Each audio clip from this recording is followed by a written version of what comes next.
Falcons actually has enough damage or not. Let's see. As the minions have already spawned and all the players are heading over to their lanes. The starting side, they're going to be starting on similar sides of the map. Purple start for Carl Tz on the opposite side, Boyette on his orange buff. The mid lane is where we're going to see a lot of these movements actually come from, right? Because I think that's the thing about Matilda. You're not there to be like, oh, I make the super gank happen, but I am there to pull you out of bad situations or save you from hostage scenarios. And the advantage of going the Obsidia over the Granger is also that extra bit of crowd control. And considering that Team Falcons are very ultimate reliant, I feel like they're gonna struggle as well, trying to keep like Oheb or Carl Tz in the fight, and instead of just getting in and out. So we'll see how they deal with that problem later on. Yeah, I don't mind being proven wrong, but I really just want to see it first. Now looking at the emblem setup here, hold on, before that, looks like Gold might be in trouble.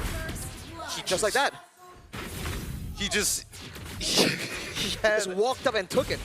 But he had flicker. Yeah. No. As a roamer, it's faster for you to come back into the game if you just die at that point. That's true. That's true. Anything below 90 seconds, it's not worth it to use your battle spell. Just die. If you're a mid, fine. But if you're a roamer, it's like, getting gold anyways. I only die for like, what, 2 seconds? It's not enough time for the roamer passive to take anyways. Also true. But even so, that first blood, huge for Sanji to kind of get himself ahead in terms of like item progression compared to Coffin. And I think that's going to be a really big deal if he gets that Lightning Truncheon first. Well, he might go for a Genius one. Who knows? A gank attempt here in the mid lane. Yeah, I want to try and get Sanji under control. TL Sanji. Because again, the Farsa can roam so efficiently. And right now, at level 4, which team really has the advantage? Because in a continuous fight, I feel like TL might actually do okay. Oh, Sanford already using the flicker, and I feel like with Akai, you're more favored around the turtle. Because hold on, Sanji doing a lot of damage on Sanford. Yeah, they should just go for this kill onto Sanford so far. The Revitalize from JP saves his life. He's buying a little bit of time, doesn't get his passive off. And now JP has to back away. Carl Tz trying to look for a trade, yet survives. Magic Worship, okay, the shield comes just in time. And now, as they make sure, no lethal ignition to worry about. And the taunt, no, it's too late. Boyette takes it, finds the first turtle and kills Daddy JP alongside it. I was about to say, Falcons made a mistake. They should 100% just go for the turtle, but they still got it. So, hey, not punished. Not punished. And Sanji's walking away with 2-0 Carl in his lane. Oh, wait, hold on. Whoa! Matilda Airlines already coming through. Carl survives, and Oheb making sure that Troll takes the punishment, forces the flicker. Here's Sanji in trouble now as we see that Coffin is able to find it on his own. Yo, That was Falcons. That was hot. We thought there might prove to be a problem in the macro department, in the cheese department, but in pure execution, a red tree win, almost a 1v1 outplay. Dude, Falcons are online. They are online, and they're going to keep on going. JP spots out the information. Purple buff once again being taken by Boyette. On the opposite side, though, Carl Tz doesn't seem like he's been able to find, or just a little bit short on that last hit. they're going on JP right now. He should be okay, right? Akai actually does do quite a lot of damage as a utility jungler, but yeah, looking at the items that's been built, having the Molten Essence on the Akai kind of does help out just a little bit when it comes to the early game here, because again, their draft really does not have a lot of damage. But if Cuffing continues to play the way that he's been playing, it looks like there won't be that big of a problem, because he does have that Feather S-Strike. I think their mid-trio is walking around really well for the side of Team Falcons. I'm just trying to figure out whether or not Team Falcons is eventually going... Where's the conversion, right? Who are they going to eventually give the golden EXP to? Are they looking towards that Granger side, or might as well double down on Sanji since he already has 2, right? I think in theory it should still be the Granger, and so far they haven't been doing that. Even the gold buff earlier was taken by Boyette. So the gold buff advantage that the Granger usually enjoys, Sano isn't really benefiting from, but he does have the Sky Piercer, and a fight might come through here. They're looking for an opportunity, but Sanford is making sure that he does not get caught. Unsure who got that one, but it looks like Team Liquid, they are thinking of contesting for this one, but you got to be careful. Cuffin does have the boss on its side.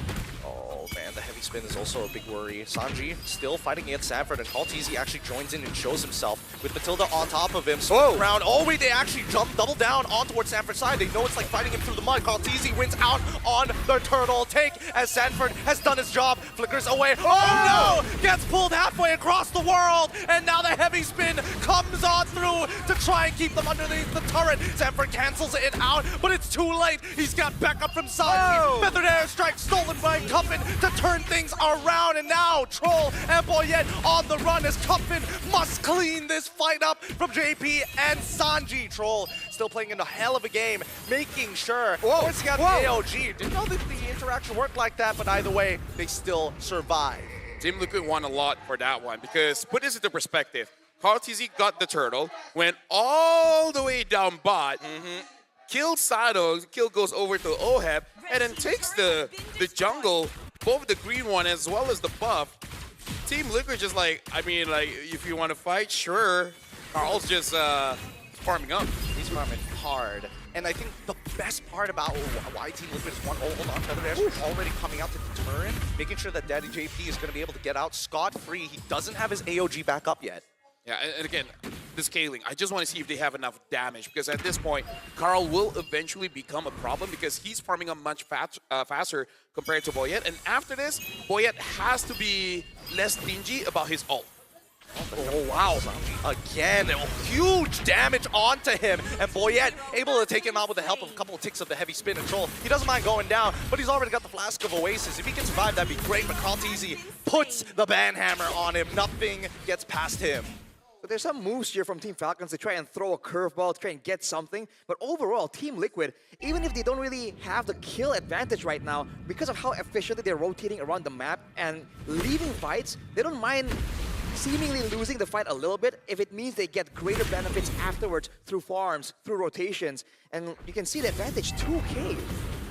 Yeah, right now for Team Falcons, they can do something here if they can get a cash. The question is who they're going to cash, because Troll so far has been very proactive, and Carl just keep taking all this farm. Team Liquid, they're pretty okay with the movements going up against Team Falcons here. Yep, I think they figured out that Team Liquid has figured out what Falcons, how they want to rotate, and they're doing it consistently, which is great, because now that Team Liquid has adjusted and Feather Airstrike already out to put Sano out of the fight, he's not going to be coming back in here. Troll loses 50% of his HP to the Flask of Oasis, does trigger, and now Sanford is holding on to 3 members. His Oheb is blasted down Sano, and now wait, JP getting involved, heavy spin comes on through, doesn't get the cancel in time! Somebody needs to help him, but JP and Sanford hold strong. AOD comes through from Daddy JP, but it's not enough as even a fracture doesn't secure the kill.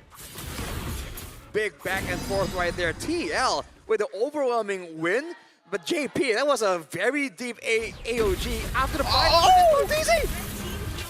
Oh my god, what do you even do against that? And now Sanji in the Thunder form doesn't even get enough hits to actually get his ult off. Sanji walks away for free. Yeah, Sanji just played fair by staying inside of the terrain. And be like up over the terrain. Yeah, it's like can you hit a wall? No, you can't. Oh well, I'm good. Too bad. But yeah, I gotta say, I don't know how Sanford was able to actually get out of that one, because I saw the final moments. I don't know how he managed to get a mark on whoever was outside of the fight and able to get all out of there. But that was very impressive. And then now Carl almost 2,000 ahead. And Akai usually doesn't care, but also just shows that Carl's just dominating at this. Whoa. Oh, Sanji now in trouble. Oh, Boyette, he misses the body slam. Oh, no. They start backing away. Troll in trouble. They only sacrifice him to minimize the damage. Even Sanji wasn't able to find that big engagement. At least for Team Liquid, Sanji, Farsa managing to flicker out just in time before things got dangerous. That was infuriating. You got the catch, and then Sanji just avoided it in a way that you did not expect, and then flies away. It's an ankle break, just plain and simple. They thought he was going to go the different way, and he just, in the split second, decides, you know what? They wouldn't see this one coming, and gets out of the way. Now with the Blood Wings, it's going to be a lot more difficult for Team Falcons to catch him as well. And look at the structural advantage, man. TL have so many ways to rotate. Oh, AOG finally coming in between the mid 2 and 3. They go even further as Troll's trying to sustain, making sure that Boyette lives. unfortunately, with Sano in the back, he is just cutting the front line forward and forward and forward as JP walks back in with the help of Stanford, and they manage to take out Matilda. Oheb comes through with a blazing duet too, and that's just going to be enough to set them back to square one. Again, where's the damage? That's all I'm asking. If they do not have the damage profile to deal with Sanford. The only time Sanford dies is when he's 1v5. Well, they've been trying to skirt around that by jumping on Sanji, jumping on Oheb, and making sure that they have all the time in the world to deal with Sanford. But the thing is, now Sanji is just surviving again and again. Team Falcons has shown their hands so early on. The Matilda-Akai combo, the TL is seeing it coming from a mile away, but look at this! Oh my god, they found another one. A heavy spin right on top of Oheb. He is just taking it all. The blazing duet through it all! Let's the Filipino sniper live through death itself! Unstoppable as an engagement comes in from Sanji's side. He's looking to alter things in the present. Double kill coming in from Sano. Hopefully he doesn't get reset here. They need to find another time to fight. I'm sorry for kicking a dead horse, but that's all the proof I need that they do not have enough damage. You caught the Claude. He just ults and literally stands there doing nothing. He healed up! Yeah, that's how strong the revamped fighter emblem is. Instead of giving spell them, it gives the hybrid lifesteal, and Claude just loves that. He loves the buff towards Demon Hunter Sword as well. A lot of heal. Way too much healing. So ridiculous. It's so ridiculous. And now they're going for even more. Oheb is playing on a tightrope. Same goes for Carl Teasy. Both of them. Sanji! Oh my goodness. He knew it was going to come, and he baits it out of Boyette. Oheb, he's going to try one more time. He's trying to get a reaction out of them. Every single time he BMIs out of there. This tightrope act, it's got to play a huge mental strain on Team Falcons. You see that, and now if you're Team Falcons, every single time you see an opportunity, it's in the back of your mind. What if this is a bait? What if they're just waiting for me to waste my resources? And that's the last thing you want to have happen against a team like TL, dude. They will outmaneuver you mentally, and they're still going for a bit of a siege here.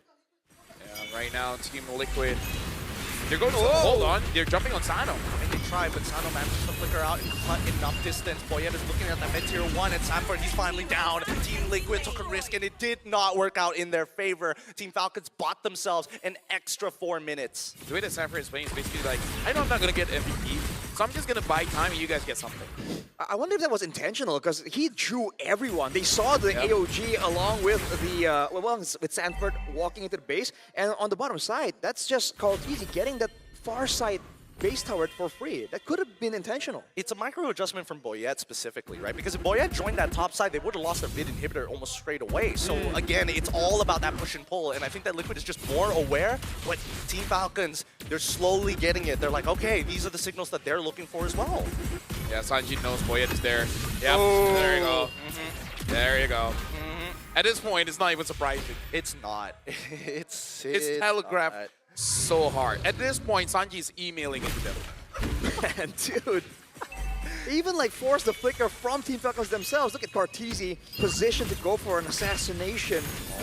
They actually make it work. I mean, Sanford is going to start baiting, and now the AOG into the back. They catch Sano initially. Cartesi's at least able to find one, but Sanji on the opposite end, outmaneuvered by Cartesi. Oheb now just slowly gunning away at Boyette. He can go forward and blazing duet as well. Flickers forward, locks himself in the corner, gets back out because Sano didn't react in time.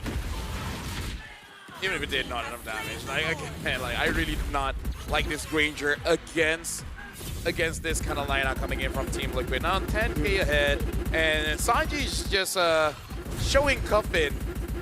You know, like, oh, you curled me, that was cute, now I'm gonna do it to you. Once again, Stolen Feather Airstrike, just buying them some time. Precious seconds as another wave is about to crash. They want to deal with the top side, and they don't mind the wave pushing in from bottom. Well, right now, the Feather Airstrike trying to zone them away. Carl's gonna be careful. And Sanji, I guess the late game is probably the weakest point for Sora, because you don't have enough damage to execute like 1v1, and you don't have enough sustain to actually get everyone. Oh, hold on, Boyette misses it. I mean, tries with a heavy spin to kind of buy some time, disrupt the upcoming waves. They know that the Lord is coming, and they know for a fact that the top tier 3 is going to fall. JP with the AOG already down. They're still waiting. Boyette, he does not have his ult just yet. Cuffin with the Stolen Feather Airstrike will try and buy some time. Sanji himself responds with his own artillery. The waves are being managed very well as Team Falcons have no inhibitors, and now Sanford gets into the middle of the fight. Engagement coming in from the side of Sanji, only finds 2. It's not enough as JP takes him out, and now the rest of the Falcons are forced underneath as we see Team Liquid